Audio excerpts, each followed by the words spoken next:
Here we are, folks. Another Tuesday evening. Welcome, welcome. Hope everyone's having fun. I enjoyed the pre-show chat. We covered a few different things: football, smelly beaches, and amongst other things. And Ben throwing in those expensive properties as well. So great fun. Let's just put the pre-show on for a second. Of course, Tony's teed up, ready to come in just a moment. And the doggies are here as normal. They've had their walks, they've had their lunch, and hopefully will be quiet. We've had the bin collections now, so hopefully no reason for them to start barking, but who knows?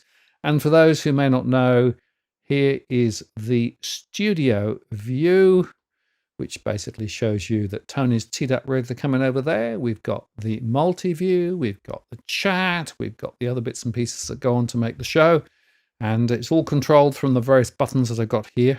Occasionally I push the wrong button, as you have noticed the other week, but there you go. It is what it is. So hopefully everything will work, and looking forward to a very fruitful conversation today. Of course, we're in all-time bubble territory, so we're going to talk a little bit about that and talk about some of the other issues. And there's a poll there. I'll talk about the poll on the main show as well, so feel free to put your answers in that poll too, and we'll bring that into the discussion.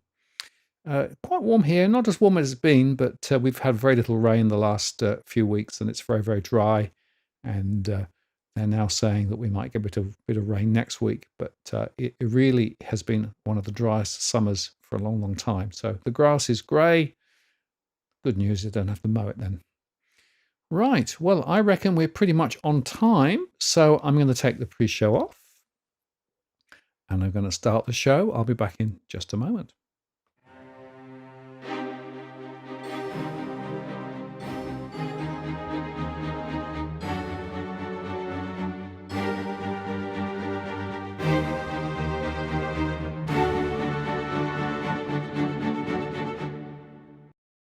Well, good evening. Welcome to this live stream on the 19th of August, 2025. It's Martin North here from Digital Finance Analytics. Great to have you on this evening. Thank you very much for taking some of your time out on a Tuesday. It's really appreciated, and nice to see the people in the chat, some new ones, and some people who've been around with us on the journey over the last few years. Great community here, so thank you very much for spending some time. Just before I bring Tony in, let me remind you, as I always do, that we're not providing specific financial legal advice. It's a general conversation only. We moderate the chat, but feel free to throw your questions and comments in. I won't necessarily follow them all because there's just so much going on. But if you use that Walk the World, then that'll get into my queue. And if you've got a specific question for Tony or myself, if you use the Walk the World monocle there, it'll come in and we can then get into the show. I've also enabled Super Chat, which means if you want to make a contribution to what we do around here, greatly appreciated, or indeed get your question to the top of the list. That is always a way to do it. And of course, as with all of this stuff, if you've got specific burning issues you'd like us to talk about, feel free to put them in the chat. Now, just before I bring Tony in, I will just mention one other thing. I've got a poll on at the moment, and you can see there in the YouTube. And if you look at the go there and there. There you go. Tonight's poll, just to say that tonight's poll is all about investing. And what I was interested to do was to try and understand a little bit about how everybody here is thinking. So the poll has 4 answers. My financial investments are mainly in a managed super fund, so that's one where somebody else is managing it, or mainly in a self-managed super fund, that's where you're managing it for yourself, or you're actively invested outside super or in addition to super, and invested, meaning long-term, for actively traded outside super. And I'm going to get some answers up a bit later because I want to chat with Tony specifically about the difference between investing and trading. I think that's a very valid conversation to have at the moment, particularly with things where they are. Anyway, with that, put the answers in the poll. We'll bring it in later, but let me bring Tony straight in. Tony, welcome. Great to see you again. Oh, fantastic to be back, and great to have all the viewers that have followed us on this journey. And I was just mentioning, Martin, that we've been doing this coming up to 7 years now, which is insane, really. And I was just talking about, we've only had a couple of technical gaffes, once when my battery ran out and something happened to your system, but so far so good, and we're getting through it. And what we've noted is that what's kicked the can down the road or delayed the inevitable has been when Labor lost the unlosable election and the global pandemic, when interest rates went to 1/10 of 1%, and the mainstream brigade was saying interest rates will never go up again during our lifetime. So here we are. The message is largely the same, but I think things have certainly gotten a little bit more difficult. Absolutely. And in fact, Cookie Boys just come out and said October 2018 was the first interview. So there you go. Time flies. I But was, it's fascinating, isn't it, that some of the thematics are still very much the same, only I would say more so because people are more indebted. The asset bubble has bubbled up even higher. And when you start thinking about some of the consequences of that, then you've got to ask the question, well, where does it all go? And more importantly, of course, how should investors or traders think about what's going on at the moment? And of course, you've got very much a rounded view on this, Tony, because of your experience and because of the fact you've been in markets for a long, long time. And I think very importantly, you understand some of these market dynamics. yeah, I've got a saying which I mashed up that fear is temporary, greed is perpetual, and human stupidity is infinite. And I've been a stockbroker for coming up to 27 years now. And later in my slideshow, there was something that I've never seen before that I saw in the market yesterday. And I look forward to talking about what happened with one stock. But largely, I think it's all about psychology. It's all about dopamine, adrenaline, the gambling nature, people addicted to their phones, porn, cocaine, expensive stuff, and how it's affecting the attention spans and the ability of people to invest for the longer term and be patient. So, yeah, no, look forward to the slideshow, and I'm ready to go whenever you are. Okay, just before I let you go off on your long run, let's just Mm. put a couple of contextual slides up. I thought this was quite interesting. This is actually just showing you that the price to book ratio on the S&P 500 is now 5.3 times. So that's higher than where it was back in 2000 at the dot-com bubble. Of course, it dropped dramatically down to 1.6 times.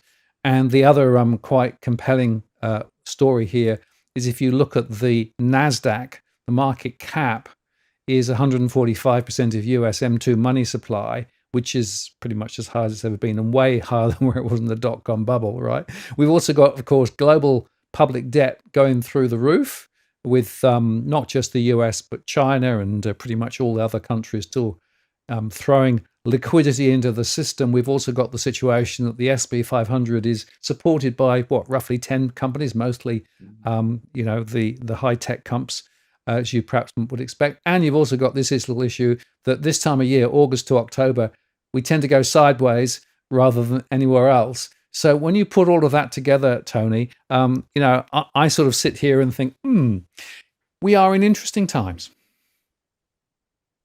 I think, if you had to use one word to describe it, it's called complacency. And sometimes during bull runs, we neglect to check the S&P 500, the Dow. When gold stocks are flying, you'll neglect to check the gold and silver price. But I think we're in this little period where those that have the courage to bet against the markets, now is the time to do it. We had quite a savage correction in the US markets, and that's where some of my clients got back in the game because we found our instruments had performed extremely well, and there was a time to sell it and to buy it back. And I think there's this belief that markets will never fall, assets are going to be overpriced during our lifetime. But I think that's an element of infinite human stupidity because markets are going to revert back to the normalized PE ratios. And believe it or not, people, they're going to overshoot to the downside. And I remember prior to the GFC, the argument in Australia was that the influx to self-managed super funds and larger super funds would fully support our market, but our market pretty much halved, and that was fueled by a margin lending bubble, and then margin lending levels fell off a cliff. So markets are globally overvalued, well above historical norms. They will correct. I'm not saying they could, they will, and it's just a matter of time. And this tiptoeing through the tulips, this isn't the new norm at all. And it only takes, honestly, a couple of negative nights in the US and the press machine will go into overdrive. So we're on the cusp of some 1,000 point down nights on the Dow. Admittedly, when you're coming off 45,000, they're not that scary, but these falls are going to happen. We saw the circus in Alaska. We see how the US is decaying. It's taken over by cheap drugs like fentanyl. You still got a lot of violence. You still got a lot of stupidity. They've still got their worshipping of celebrities. I saw today in Las Vegas, a fake Justin Bieber was actually paid to perform as Justin Bieber. I mean, stupidity will roll on, but suddenly, once you get a bit of a correction, you get a little bit of fear, markets tend to revert back to the norm, and we'll start paying attention to PE ratios and earnings. And I have a saying that eventually music reverts back to guitars, bass, and drums. Yeah. Well, I was around through the dot-com bubble, and I remember just before the bubble fell, how everyone was saying, it's different this time. You know, this is a whole new paradigm. This is a whole new way that the world is going to work. So we have to have new multiples and new valuation mechanisms, et cetera, et cetera. This is going to be a revolution. I actually was involved at the time with working inside a bank, and I was trying to tell them about the fact that the long-term strategic impact of the internet was there, but the short-term hype was massively overdone, and that was before the dot-com crash, as it were.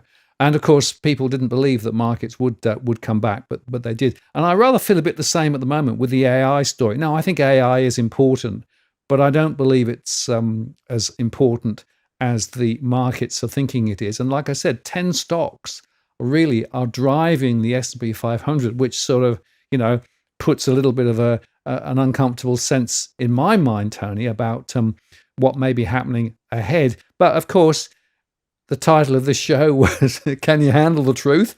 Which I think is a good way to segue into your slides, because that is really the big question, isn't it? Well, I think you summed it up perfectly, Martin. The four most expensive words in history are "this time is different." The three most expensive words in history are "I love you." And the two most expensive words in history are "I do." So you're absolutely spot on. I was a stockbroker during the dot-com bubble. I was writing $120,000 a month in commissions. Stocks were going from 2 cents to $6 on a website. And one day the hair stood up on the back of my arms, and I thought, this is just a complete crock. It's all going to end in tears. And it did. And it's not a new paradigm. I actually downloaded Grok. I put a picture of my Akita in it, and I made a funny video out of it, Martin. But that's not the future, because I've done it twice and now I'm bored with it. So anyway, let's get into the slides, guys. Here are some I prepared earlier. There's the disclaimer. I'm going to make forward-looking statements. That's basically to cover my backside. This is not personal advice. I don't know your situation. If you want to talk to me about personal advice, send me an email. I still have some capacity to take on people. Anyway, we look at the world, and this is what united the world recently. That kiss cam at a Coldplay concert, it seemed to provide the most unity I've ever seen on the planet since Hot Tour Girl and that infamous interview that was concocted. So that that brought out lots of memes, that brought out lots of humor. And I thought, yeah, it's great. Let's not worry about our problems. Andy there was threatening to sue Coldplay. I just think if you're having an affair, don't do it in a public place. But I think really what has united the world now, and I'm all for it, guys, is Sydney Sweeney. Yeah, not only is she wearing great jeans, I'll leave the rest up to your imagination, but it's amazing how a simple shift back to the traditional beauty has sent the woke brigade into an absolute frenzy, and we have the purple haired nose ring, people going completely bonkers. And I think this is a feel good story, pun intended, for everyone, but just is amazing to show what can happen once something like this comes out. And speaking of Sydney, that has to be, I think that pretty much sums up the shit show we're now living through. You can see there that the median price is up to about 1.63 million, and there's been no wage growth. And I know that most of the people that watch this show tend to be around my age, but if you're part of the younger generation, here's my example. So in 1993, I was a police officer in Bondi, earning $48,000 a year. I bought my one-bedroom unit, walking distance to the beach, walking distance to Bondi Police Station for $115,000. I remember my monthly repayments were about $800 a month. And as you can see there, now a rookie cop earns arguably up to about $100,000 a year. And that same one bedroom apartment would now sell for $1.2 million. Then you can add stamp duty. So people might say, well, you know, Bondi is a much better place. Well, I say bullshit to that, because when I was living in Bondi, I could walk down to the beach, just my wetsuit, my board, surf, relatively uncrowded waves, go back to my $48,000 a year job. Obviously, I was in fairly good shape then, and then I blew out like the US trade deficit. But as you can see, that has really changed how we live, and that's real. And I think Bondi now has become more chai latte, overcrowded. I think, you know, you've even got a Chemist Warehouse now on the beach front. And I look back into about 1994, where my parents sold their house in French's Forest for 440,000. That house now would be worth about 2.6 million. I actually went back to the house about 6 years ago and had a tour. But over the long term, I think that growth is only about 6%. So you can see that the explosion in this housing stupidity has only occurred recently. But those figures are real. When I was in the police, obviously my McDonald's was free or half price.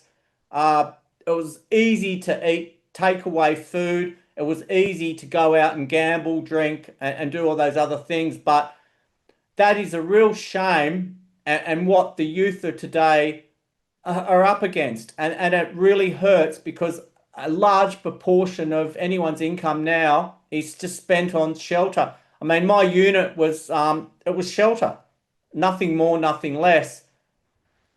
And I think I was going through X, and I saw this house purchased in Mount Druitt for $6,000, and the person who bought it was earning $8,500 and raised 6 kids in it. I mean, these days, you know, the chances are you might be close to a meth lab, but that just goes to show that that house now would probably fetch $1 million. Yet someone who had 6 kids was able to live out there, and raise a family and probably have enough money so the mother didn't have to work. I went back and had a look at the video, and she did do some part-time work as well.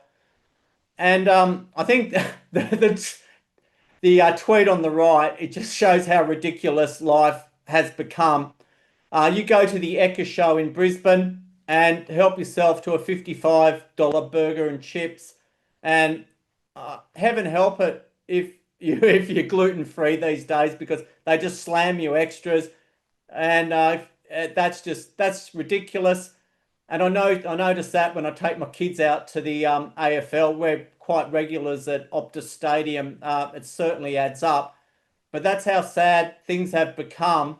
Not only have we've had price to income ratios, long term go from 4 or 5 times out to 14 in Sydney just to live at East Broken Hill. I just think it's sad, and I don't think it's the answer, guys.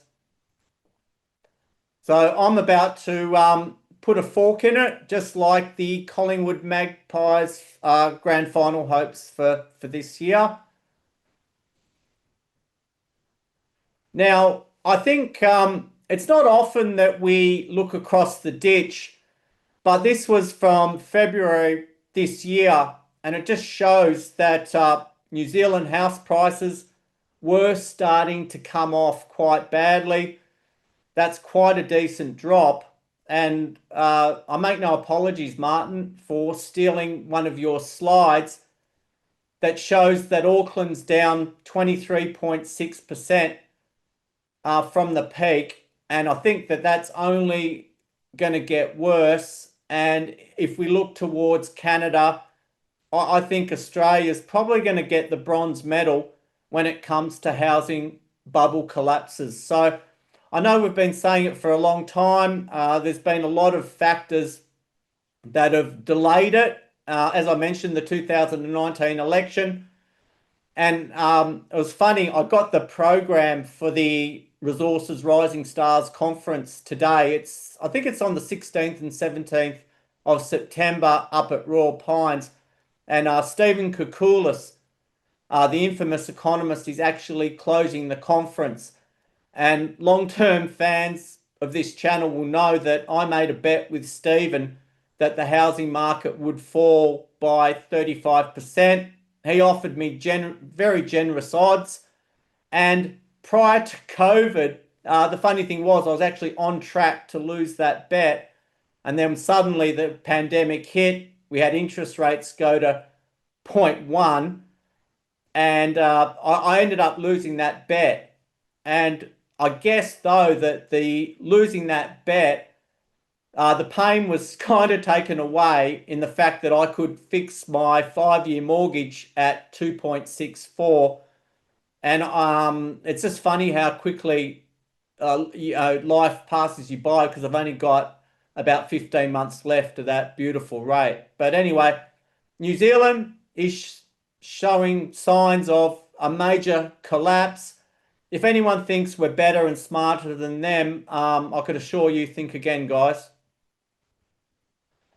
So yesterday was just a regular day on the stock market, and this little stock called Kaylee Resources opened up at 4 cents and peaked all the way to $3.18 intraday. That stock increased 87 times at the peak. People would say, well, have they got a cure for cancer? Have they got a cure for high house prices? Have they got a cure for immigration and student numbers? No. This stock ran because the top 20 control 94% of the company. FOMO took over. And if you have a look at the top 20, you'll see what I mean. So anyway, that's the first time I've ever seen a stock increase 87 times. So let's just say you bought, well, this isn't going to happen, but let's just say you had 100,000 shares, you bought at 4 cents. At one point, your 4 grand investment, if you sold at the peak, was worth $318,000. So I think the ASX has issued them with numerous speeding tickets and a massive please explain. But what I can say is that the company, if they've done everything legally, they cannot control human stupidity, FOMO, greed, technical trading, bot trading, and there's no reason why they shouldn't be allowed to continue to trade. But at the time of the company going from nothing to over $300 million market cap, they were about $4.9 million in debt and had about $15,000 in the bank and some moose pasture. So that's something I've never seen before in my 27 years in the broking industry. And we're coming to the end now.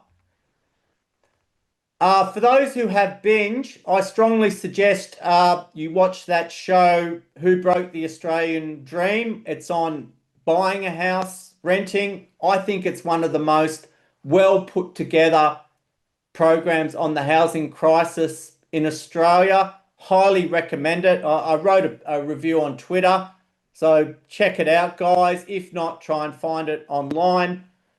Mr. In Between is the best miniseries I've ever seen in my life. That was on binge. I think it's now on Netflix. And Martin, you have doggy cam. I needed a slide. That's my 13-year-old Akita. His name is Colin, named after the dog in Colin from Accounts, formerly known as Achilles, and he's my best mate. So I'm walking him 3 times a day. Hopefully, I've got a few good years with him left, but no, he's my best mate. I love him to bits. And this quote really resonated with me, guys, and I think it speaks for itself. And that's where I tend to get a little bit sad for this generation. My 22-year-old son and his girlfriend moved to Perth from Tasmania. He's going to be lumbered with to build a house and land package about 40 minutes from the city. He's looking at living with a $650,000 mortgage. And heaven help us if we ever see the average mortgage rate of about 9.1% hit this country again, or the long-term average RBA cash rate ever gets anywhere near 6.4%, because I can tell you that the interest alone is almost going to be the medium wage, and that's just no way to live.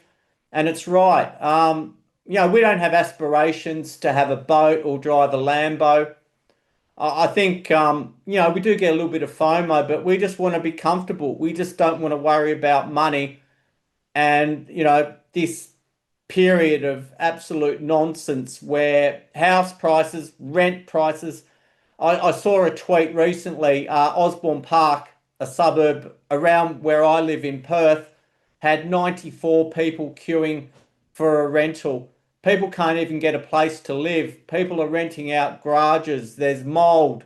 Landlords won't fix up these shitty places. So I just think that when the inevitable happens, people are going to regret their decisions to go out and overextend themselves and are in for a life of pain. And I think that's where it's all going to come to an end, unfortunately, for many. Life goes on. There's a chance for people to rebuild, but I tell you what, you can put as much shit as you like on the boomers, but they've just played with the rules. They've played by the rules, and it's not their fault that we had a global pandemic. We've had record low interest rates, and that 10 grand house that they bought is now worth over $1 million, because I know now that you need to really look at where you're going to be. You need to look at your earning potential, but I know once you're under financial stress, it's near impossible to go out and get second and third jobs. And that's all, folks.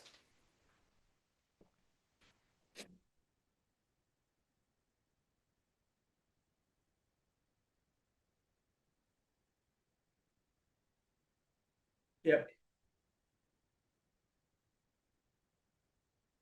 Yes.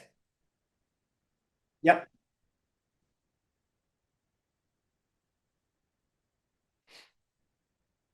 Talking, and I haven't. Right, that should now work. Yes, sorry about that. Yes, thank you very much, Tony. That was very, very powerful. And for me, I think it really just underscores the precarious nature that we've created for ourselves. And when I say we've, it's not those buying property, it's the structural norms within which we operate, which are driven by high government debt and also, of course, by the stupidity of high migration and all of those other things that are actually together stoking the momentum. But it is an unsustainable momentum. And New Zealand, I think, is a very important archetype of what may happen ahead. Because the bottom line is, of course, that the trajectory, because it's unsustainable, may well turn. But if it does turn, it could turn quite quickly. And perhaps it'll be, as you said, and I think this is a very important point, one or two things somewhere around the place could actually be a sufficiently strong trigger to be able to actually make this thing way wobblier than it is at the moment. And I always see, the governments putting their finger in the dike and trying to stop this and this and this. We've got to keep the high migration coming in, all those things. But it's not going to take much for this to all fall apart. So the question is how and when, and very importantly for people, don't get too caught up in the expectation that things will go on forever, because they won't. Oh, no, no. And I think the situation, it's like a couple that get together. Everything's great, and then suddenly one has a bodily function go wrong in front of the other, then all bets are off. And that's how fragile this whole situation is. And if there's a saying, I think the market honestly is as weak as a hotel ironing board. I mean, I know you pull out an ironing board in a hotel. Normally, you've got the shitty stained iron with the ragged cord. And as soon as you try and iron your shirt, the whole thing collapses. And I think that this whole system honestly hasn't been built on sound fundamentals at all. It's been an absolute mortgage fest. I mean, I was able to go out and get 2.64 for 5 years. It was amazing. My mortgage payments really, they don't even touch the sides. But I'm shit scared for my son, who could be paying over 60 grand a year in interest during the course of his loan, to have a basically built shelter, 40 clicks from Perth. It's just stupidity. But if you look at the rent to live in somewhere acceptable, he's looking at 45 grand a year rent. So what choice do they have? I don't have enough room here to put them up, nor would I think living with family, unless you really, really like them, can get toxic. But I look at this whole generation and think, geez, guys, I had it good. I could walk to one of the best beaches in the world. I could walk to Bondi Police Station, and I had shelter. I was walking distance to North Bondi Charcoal Chicken, which became Porto. So I had the best chicken burgers and coffee in walking distance. And this generation, has to move to Dubbo and work in the friggin' CBD. I just don't think we realise how well we had it growing up in the 90s, when housing was good, crowds were good, there was no woke bullshit, and we had the grunge era. I just think we had it good, and I think now you just got to talk to your kids and say, well, look, you might have to hold off.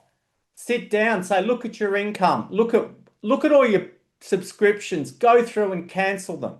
Cancel your credit card, just get rid of it. But you need to lock in the chance that at one point during your mortgage, you're going to be paying up to 10% interest. You've got to factor that in, Martin. You have to. Or the flip side, you might get a 3% mortgage, but then suddenly we've got 8 to 10% unemployment. So I just think the youth of today are going into this blindsided by this magic carpet ride we've had due to the global pandemic and Labor's inability to win the friggin' election in 2019. So I just see a shit show emerging. I mean, how the hell can you afford to take your family to the AFL and feed them? It's just none of it makes sense. Only the rich could go and buy one of those Echo. It's $55 for a fucking hamburger. Come off it. Absolutely. Well, there are some important contexts here as well, Tony. I always come back to this slide. This is actually the economic complexity slide. And you can see here that Australia, we've slid down again, now down another 2 places. We're rank 105 down the list, right? So we're between Botswana and Ghana, amazingly. Oh, great holiday destinations are both of them. Yeah. Yeah. But the point there is that we have really lost the plot in terms of the economic ability of Australia to generate momentum. Now, what we've done is we've effectively narrowed the economic base of the economy so that effectively we have a bit of mining. And of course, that mining might go off the boil, particularly if China continues to languish. We've got the LNG boom, but we're not benefiting from that because, of course, those big corps are not paying a lot, and we're paying top dollar for gas. And the other one is housing. So effectively, the momentum in the economy is houses and holes, as people always say. And the only thing that really is bubbling higher is houses at the moment. Now, but as you say, we're in this unsustainable situation where, in fact, there is very little opportunity for people to buy unless they've got significant wealth or family wealth. And so you've got a lot of people living in tents, finding impossible to rent, finding impossible to buy. So the housing dream is coming to an end for many people. And I make the point, Tony, that the current discussion around productivity, funnily enough, they've already started talking about, well, we need to freeze the construction codes to take away the red tape. Why? Because they want to drive housing faster because it's the only game in town. And I will just share this slide while I'm talking because I think this is the other killer slide. This is actually this is an RBA slide showing how the Statement of Monetary Policy has forecast productivity and how every time they're forecasting it and it goes wrong, and it goes wrong to the downside. So we absolutely do have a productivity problem in Australia, but the current talk fest in Canberra ain't going to solve it because they're not going to actually want to deal with the fundamental structural issues that and I know are there. So it is very difficult for people because on one hand, they can see all of this shenanigans going on, but then, you want to form a family, you want to find somewhere to live. So you're almost forced to make the property purchase dance if you can find a way of doing it, despite the fact that it's not very sensible. And that's what I find in a lot of conversations on my one-on-ones. There are a lot of people who know that this is not very sensible, but also know they've got no choice but to follow on. So, he who pays the piper, plays the tune and everybody follows on. But that's really worrying. Oh, absolutely. And I guess part of me wishes that some would bite the bullet and rent because the fall is coming. In Perth, prices are just flying. I know in my area, I'm just over 6 k's north of the city. Everything that goes up for sale gets snapped up instantaneously. I was looking at, I've always initially I harped on about areas like Camillo, Kelmscott being ideal for first home buyers. Well, Camillo's almost tripled, and all those rougher areas have done so well. And now the value within 10 k's of the CBD, there's still pockets of it, but it's getting harder.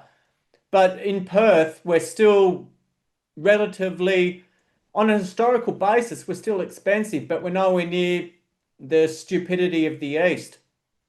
And there was an opportunity there where I suggested maybe you can sell up in Sydney, Melbourne, and buy three houses in Perth. Well, that window now has been slammed shut. And if you look at the long-term growth, and I go back to the house my parents built in French's Forest, which is a great barometer of the Sydney property market, the long-term growth is, even with this massive bubble, is still only 6%, well below industry super funds on the long term. So you can see just how shit property performs, how crap real house price performance is over many years. And you could have the lost decades now of growth.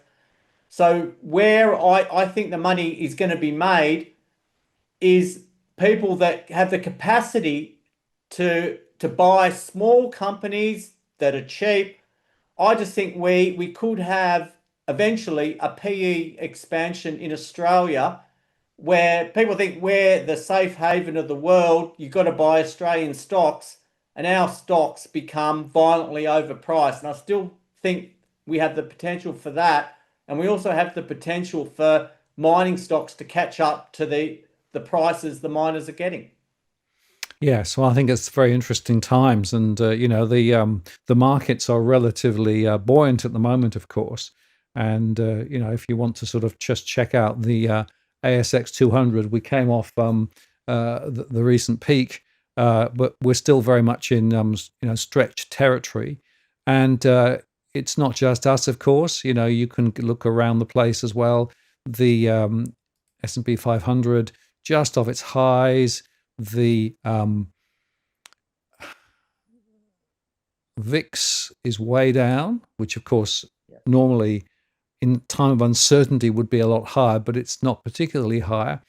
And wherever you look, you got to say there are some interesting issues. But then here's the real killer, right? This is the 10-year Aussie bond. And I noticed that we're starting to see another peak now. And in fact, long-term bond rates are moving higher in multiple currencies. And that's, I think, a signal of more difficulty ahead. And I mention that because I want to sort of contrast this, Tony, with another slide that I have, which actually comes from the US. But to me, this is a really important observation. And it's this one. So this is looking at, since the year 2000, the top 20%, the middle class, and the bottom 40%, and how much they've been spending. And basically, the conclusion, this is Moody's work, wealthy Americans in the top 20% continue to grow their spending. Meanwhile, middle class and lower income Americans have their spending roughly in line with inflation. And I think that's exactly what we're seeing in Australia, although the information in Australia is not as clear cut as that, simply because we don't have the same basis. But it does seem to me that we've got this bifurcation going on between a relatively small affluent sector of the economy who's doing very well. Politicians are quite often in that sector, and everybody else. And once again, I am of the view that the economy is not working for ordinary working Australians or for small businesses, and it's by design. And there isn't really much intent, certainly over this 3 days productivity talk fest, to try and deal with some of those structural issues. But there's your problem. Unfortunately, no one is going to risk their political career to have the balls to go out and tell the truth, to make some big decisions. So I think that the collapse will happen, and that will get them out of trouble because they'll say, "Well, look, it's not our fault. We always felt that asset prices were astronomical. We knew that middle income Australia is getting wiped out with cost of living, unaffordability." So I just don't think we have any political talent in the country. And why would you bother when you can go join a few boards and have a lot of free time?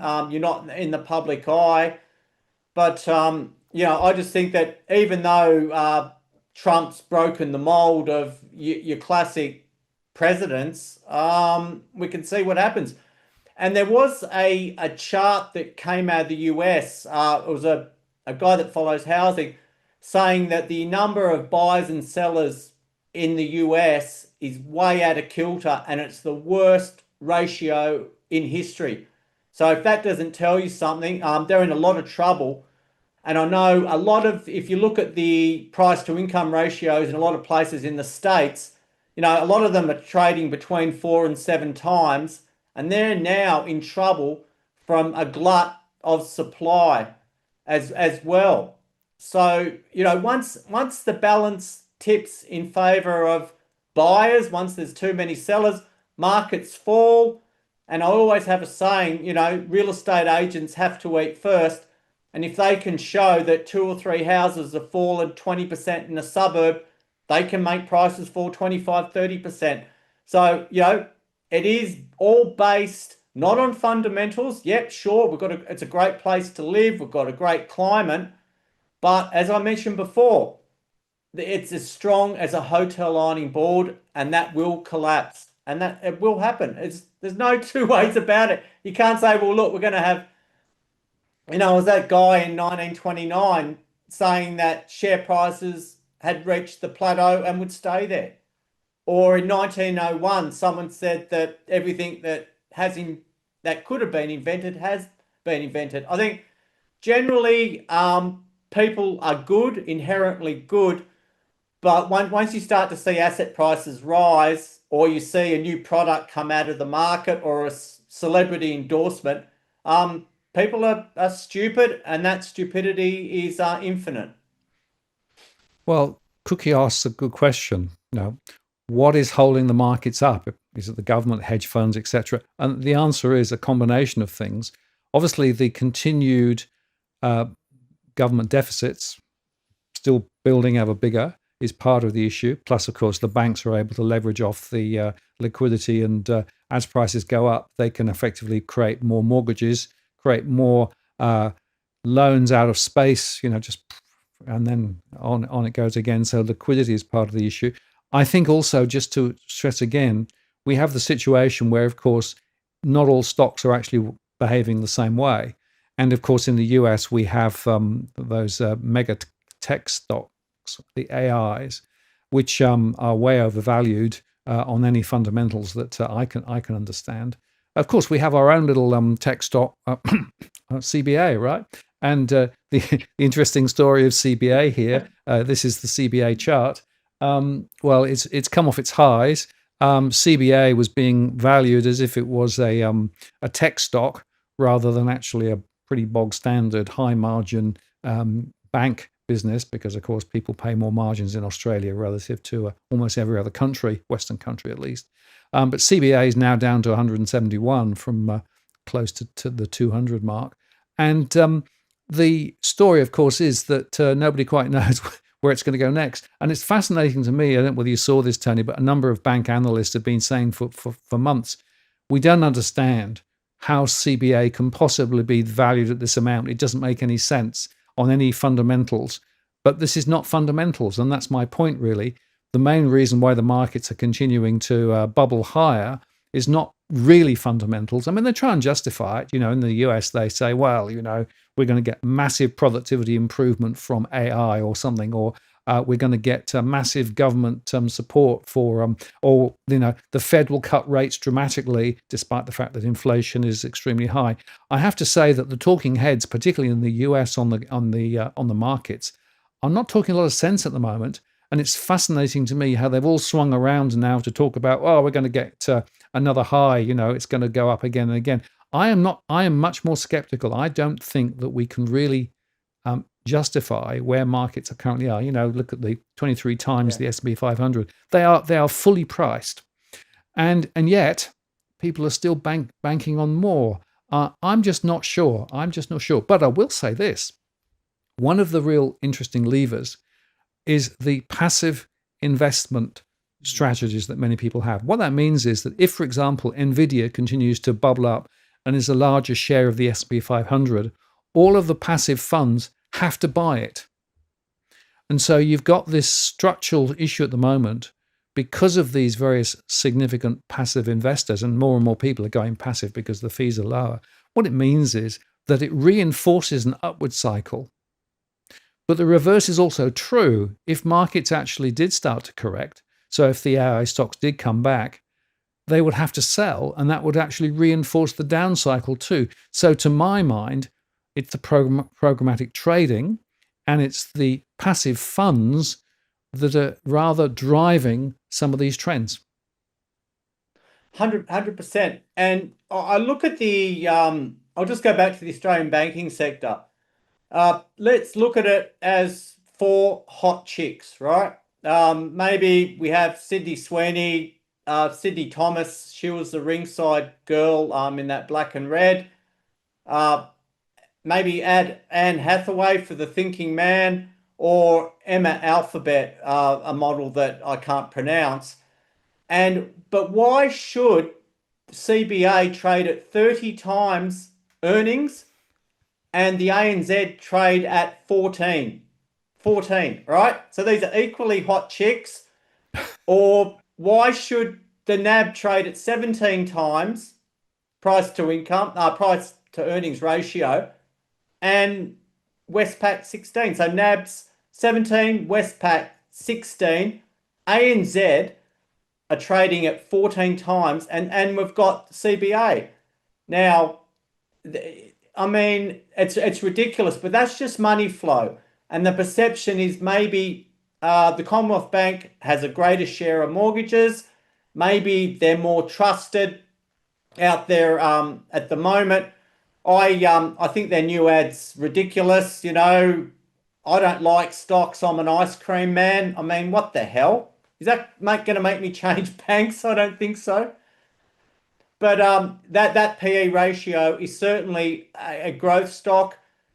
And when you look at the banking sector, you probably, if you're looking at a PE of about 12 to 13 times, even lower, that's the buy zone. So there's no justification at all.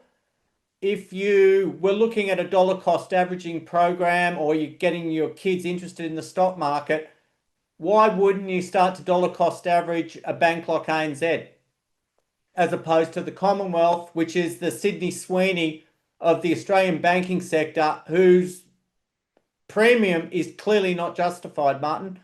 And if you go back to the tech stocks in the US, again, I love AI. I love, my partner uses it to write stuff.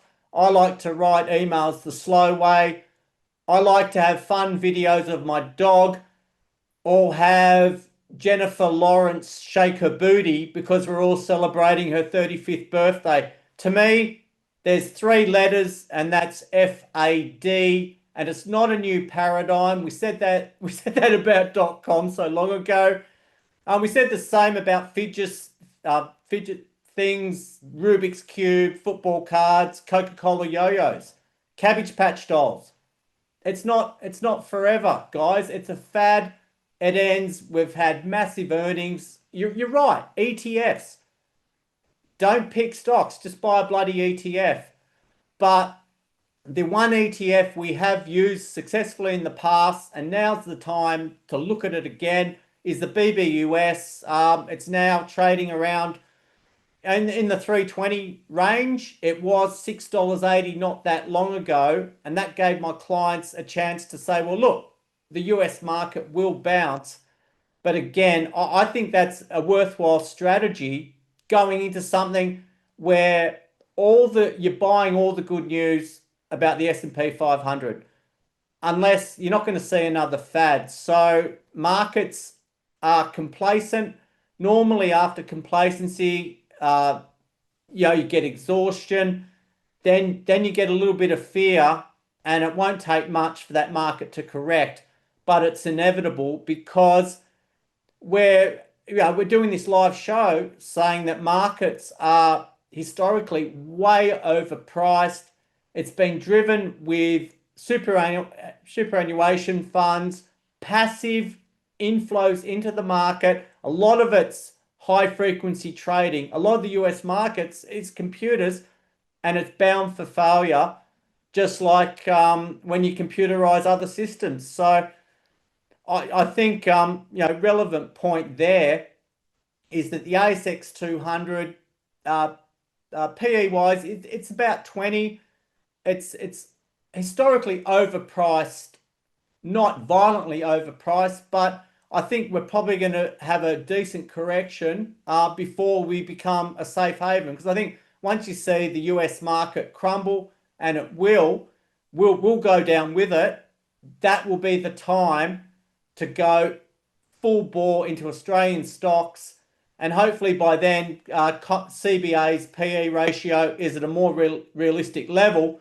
But you sit there and pick up ANZ or Telstra or Coles, Woolworths.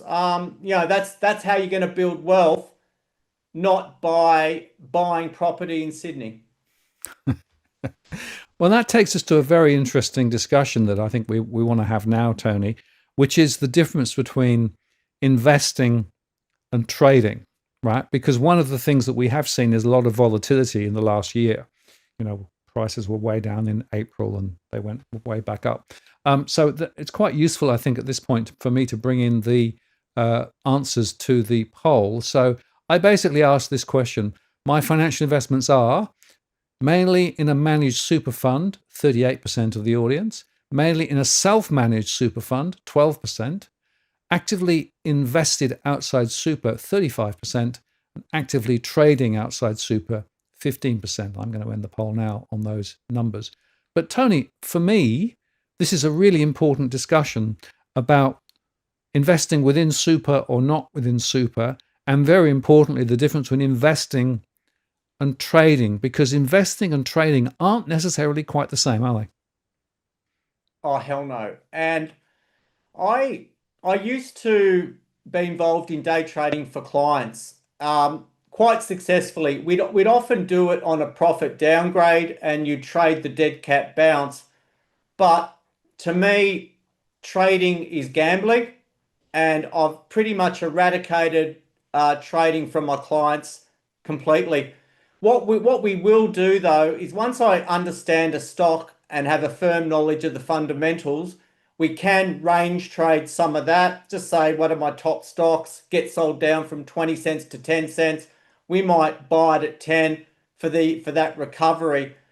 But largely I don't recommend trading. If anyone signs up with me and they want to be a day trader, look, go elsewhere, because what you're doing is buying an asset and just hoping it goes up in price. And that's a bit like the 28,000 shit coins out there on the market based on nothing but hot air. I'm not bagging Bitcoin. I'm just saying that there's 28,000 pieces of shit that people are just gambling with. And once you get that gambling mentality, you might as well just be addicted to your sports bet app. So let's just say the ANZ Bank got sold down to a 10 times PE ratio. You might buy some for the market recovery.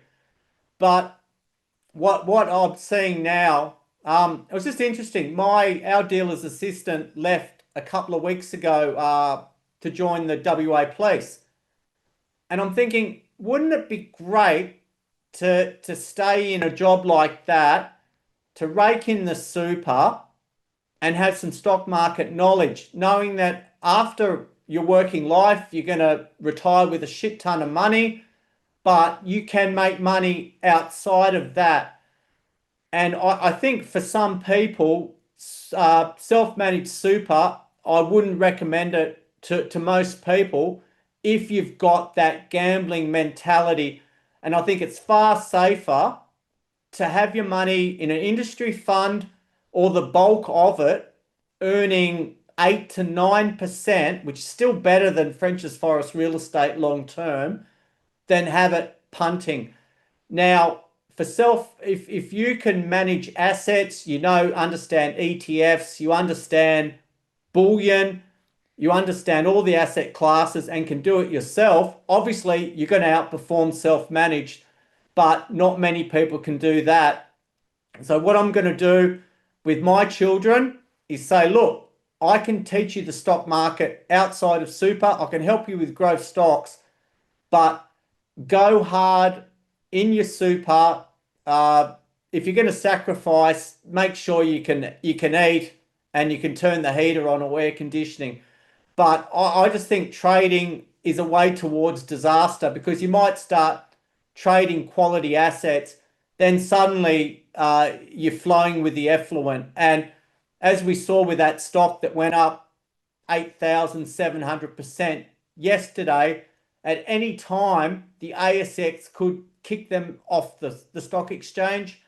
I look at people trading the Star Group who are teetering on the edge, thinking, why would you buy this for a $500 profit when you could lose 100% of your investment? I just think trading is for professionals who want to sit at home, have the charts, and aim to get 51% of their decisions right. So I think at the moment, um, I wouldn't be rushing into Australian stocks. I don't think there's any standout value at the moment in the industrials. Obviously, I'm in the gold and silver stocks. I've got companies I think are still going to increase multiples, but that's not for everyone, Martin. And that's only for people with a high tolerance to risk who understand that the gold price is at the moment about $336 an ounce, over 5 grand Aussie, and some of our gold companies are making $3,000 plus an ounce, and they'll start paying dividends, and that's where you'll see the inflow of funds that have caused the Commonwealth to trade like a tech stock. And it's only going to take an increase in the gold participation rate, say from 1 to 3%, and we've got a full-on bubble. But no, I do not recommend trading, nor do I want to sit there because the only winner, if my clients want to trade, will be me. Yeah, and of course, trading also has fees attached to it every time you buy and sell. So you've got to be careful, and you've also got to be careful about the capital gains or losses because you've got to actually report those into your tax processes as well, and that can be quite complicated. I've had a few people tell me stories about being caught out because I didn't do the math well enough to be able to actually deal with that stuff too. So it can get messy quite quickly, right? If you've actually got to deal with that too. I think this, yeah, I'm not afraid to share this story, but I floated a biotech stock called Exafarm at a cent. I got my shares for a cent. I had faith in the guy that founded it, and my shares went to $1. And I sold all the way up. I didn't. I actually, my last major sale was when I rounded my holding down to 1 million shares at $1. I sold some shares at $1. Then I rode most of those shares into oblivion. Obviously, I was put behind Chinese walls. I was trying to help the company. But what happened was I came out, I was earning quite good money as well, but I came out with the mother of all tax bills. And there's no way around it. There was absolutely no way around it. And that tax bill was $299,000, Martin. And I've down now, I've got one more payment of $1,094 to go. And I've smashed that in 2 years. And that's the lesson. That's my lesson that when you make well over $1 million on something, you shouldn't take it, put something away for the ATO. But I know that my years of child support, those three expensive words, I love you, are coming to an end. My tax bill's done and dusted. I thought, stuff it. I don't want to prolong it. And suddenly I'm going to have enough income to go to the Brisbane show and buy an Ecke burger. So, lesson for everyone: don't gamble with stocks, and remember you have to pay tax, kids. Yeah, there is no way around. Now, No. interestingly, there was a question earlier on from Fred. I'm not sure whether you're able to give a comment on it, but he asked about Pac Gold's new acquisition. You know anything about it? I don't. I do. Brilliant gold asset in North Queensland. I helped float this company. It's a 25-cent issue. Those shares peaked at $1. So some of my clients made a lot of money. They're going into antimony, a critical metal that's done exceptionally well, and it is in that North Queensland region. So honestly, at this point, I haven't looked too deeply into it. I knew former management. I know the current management. I think that their current Alice River Gold project has massive potential. You've got 30 kilometres of strike. They've just raised money at 6. They're actually trading nicely above that. But if antimony has another kicker, I think the shares will do even better. But what you need to be mindful of, guys, is that when a market matures and you are the last person involved, it's like showing up at 3 a.m. to a piss up holding a vegan pizza. No one wants it. All right. So that's like when .com ended, uranium, potassium, phos, all these bullshit bubbles ended. No one wants it in the end. So obviously this has got significance in its location, and that sector has had a couple of goes, but it's not at the end of its stage. So, at some point, mining companies are going to start pegging tenements on the moon, or they'll lay claim to a meteorite that contains $1 billion worth of gold. But I think that Pac Gold, got to $1, has come all the way back. I'm very bullish on their gold project, and management just wouldn't pick up any moose pasture. So no, I'm positive on it, Martin. Okay, But just be mindful that if you buy the top of a fad, you're going to get slaughtered. yes. AI stocks, please note. Yeah. Well, I made a cute video of my Akita. Yeah, that's it. That's going to drive it to $1 billion in value. Oh, fuck me. What can I say? Well, indeed. Now, Cookie asked this question: are you on the platinum train? So, what's your latest thinking with regard to metals and, perhaps some of the rare metals as well? Well, platinum. Obviously, this is. I found this hilarious that platinum frequent flyer is still higher than gold. Don't the airlines realize that the gold price has been higher than platinum forever? But it's used obviously in catalytic converters in cars. There has been some doubts as to the usage with this EV revolution. There hasn't been any fantastic pure platinum plays in Australia. However, one of my latest recommendations, which is out there in the public domain, if you follow me on X, is Legacy Minerals. Code is LGM. They're drilling for some platinum group elements in New South Wales at the moment.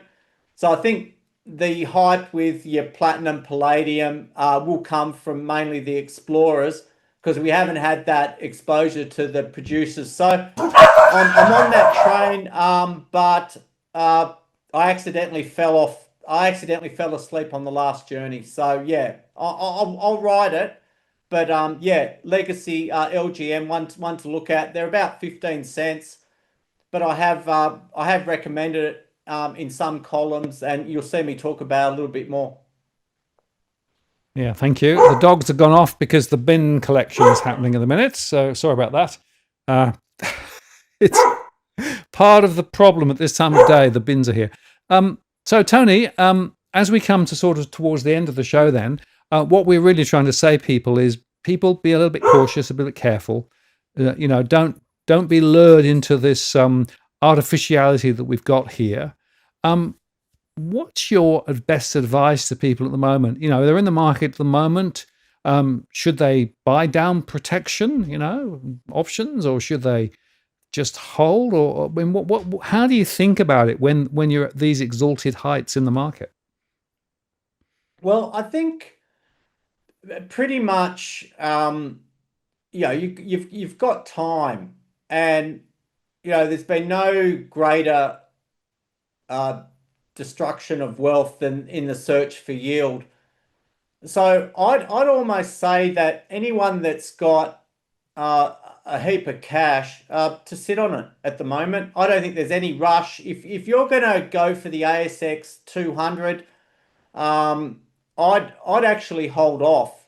I don't think there's going to be any real value drivers. I think the US market's totally exhausted now, and it probably needs a rest. It needs, a few weeks to the downside. So there's no real shame in sitting on cash.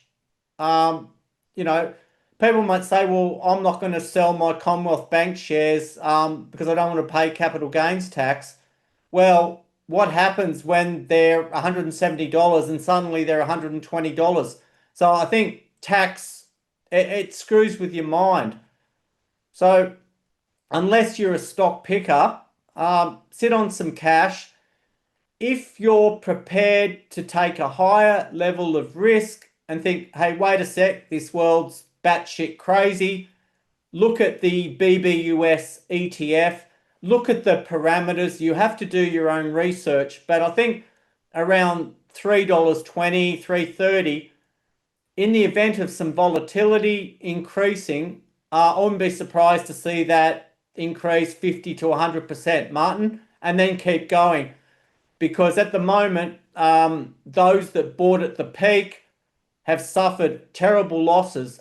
But if you look at it, we've had a 4-year bear market in ASX small caps. We're now in a bit of a bull market.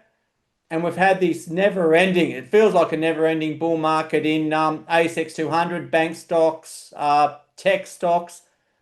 So unless you're willing to come into some individually picked gold shares, which I'm heavily involved in, stick to cash. If you're in a company that's not trading at a ridiculous level, hold on to it. But I think at the moment, the best buying of the market is certainly not now. And if you're happy to get 5% plus in a term deposit or an at call savings account, do it and wait for the buying opportunities, because CB8 30 times isn't a bargain when it's the most expensive bank on the planet. So yeah, don't be afraid to hold off.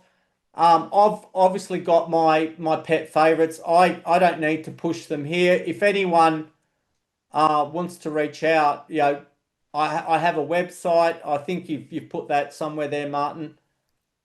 But yeah, I just find myself now with my job, my gym habits. I'm playing paddle now 4 or 5 days a week, and in fact, in a couple of weeks, I'm off to play at the Australian Masters, and I'm looking forward to hopefully coming up against Pat Rafter in a couple of weeks, and or at least meeting him. So, I mean that will give me more of a thrill than certainly buying a new house in East Willandra or East Dubbo, East Broken Hill. So no, I'm just enjoying life, Martin. That's all you can do. It's I've got to look at how many years have I got healthy and playing with a full bag of marbles. But some people might say I'm crazy, but I just like to look at psychology. I like to look at how people live, their habits, what's driving markets. And at the moment, I think I'm well placed. I told people to buy silver. The price of a 1 kilo silver bar for us has effectively doubled, and there's probably more in it. But again, you've got all these risks. But it's just absolutely crazy times at the moment. But I just can't say there's no bargains really outside of the stocks that I understand and can value on an A4 sheet of paper. And Cookie just asked one other question. Averaging down, yes or no? What's your thoughts there? I've had the greatest success. My greatest success stories as a stockbroker have been averaging down. The greatest winner I've had of all time has been Ramilius, which went 50 times for us twice after it collapsed. But if the assets are good and you believe in the story, yes. But what you have to understand is that the savage bear market in small cap stocks has caused a lot of people to get involved in these companies just there for the fee and flip model. And the fee and flip model is where you take a 5-6% capital raising fee and sell out the stock and move to the next one. So a lot of stocks are now trading at levels they shouldn't be, especially the biotechs where the science is good.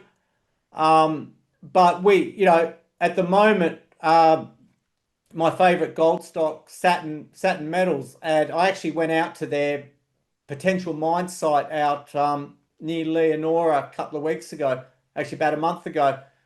They had a driller. Unfortunately, there was a death on site, and the company's share price got sold off quite heavily.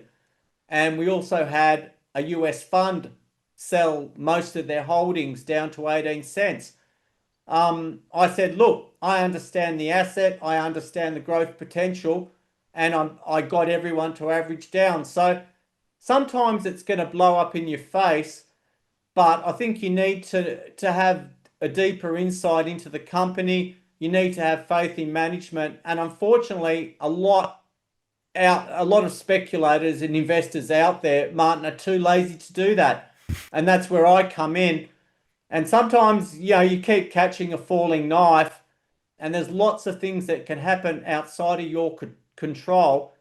And that's why I reiterate that you need to take a portfolio approach. We had obviously Exafarm failed. Our cholesterol drug company failed, went to 2 cents, and is now just come off a high of 37 because their brain injury drug is showing promise. It's, you're always going to get slapped in the face. You're always going to get beaten up. But if you want to become a millionaire, the best way to do it is to become a solid investor in small cap companies, or buy a ticket in the MSWA lottery where your odds of winning that $3.6 million house and cash in Florida, I think, is about 1 in 250,000, which is pretty good odds. Tony, thank you. It's been Yep. very, very interesting as always. And I think both you and I share the view that we are in wobbly territory at the moment, bubbly territory. Doesn't mean it's going to fall tomorrow, but it does suggest that there aren't many bargains around unless you know clearly where to look and on what to do. And there are a few around the edges, but for a lot of people, it's probably a time to be a little bit more skeptical about future rises. I think the pain trade is probably higher from here. I think we're probably more likely to go sideways. And bearing in mind that this 3 months of the year tend to be the most wobbly, as I said at the start of the show, and particularly in the US with where they are at the moment. So very, very thoughtful. And as always, it comes back down to people being a little bit more attuned to what's going along and not being swept up with what the mainstream is saying or what the socials are saying or, what they're saying down at the barbecue. Do your own work, do your own research, and do your own thinking, and play your own furrow. Yeah, and I was actually thinking. I think on the last show, someone said, "Well, how would you play lithium?" And I said, "Well, I wouldn't play any of the shit stocks, but I'd certainly buy Pilbara." And I think at some point, those that had the balls to go in at one point would have almost doubled their money. So I know I do talk a lot, but sometimes there are some little gems you might come away with from time to time. Well, I So, think there are plenty of gems, Tony. But as always, people need to do their own, their own research, etc., etc. But the point is that, can you handle the truth? Well, we think most people can handle the truth if they're told the truth. The problem is that many people at the moment aren't being told the truth, and that's for me the problem. And that's why these shows are important. yeah, couldn't agree more. And I appreciate the opportunity. And I look forward to getting back and having more chats. And at some point, we're going to be doing a show saying how cheap the ASX 200 is. I can't wait for that. Okay, well, we'll probably have you on whether it's for that story or for another story. We'll see. But anyway, Yeah. Tony, thank you very much indeed. Links and things are below if you want to get hold of Tony. And I'll look forward to getting you on the show down the track. I'm going to take you offline now. I'm going to close the show today. Thanks, Tony. Thank you. So there you go. I hope you found that interesting and informative and a bit thought-provoking. That's what the idea of this channel is. Just to say that next week it'll be Robbie Barwick. I want Robbie to come back on. There are some really important developments that I want to talk about with him. And so I think it's worth having him on to talk about that. And just to say that I've got one dog. The other dog went around the corner. So there is a dog, but not two dogs. That's Meteor, now sound asleep. You wouldn't have ever thought that she'd ever barked in her life, would you? Yeah, but we know different. Anyway, thank you very much for spending time with us this evening. Hope you found that informative and interesting. Have a good evening. Have a good week. And we'll see you on the live stream next week. And of course, we'll be releasing videos every day of the week in the meantime. I'm interviewing Tarek again on Friday, so look out for that. And there are a couple of other people I'm chatting with too as well. So there'll be other shows coming along. This is Martin North from Digital Finance Analytics signing off, and we'll see you next time. Take care.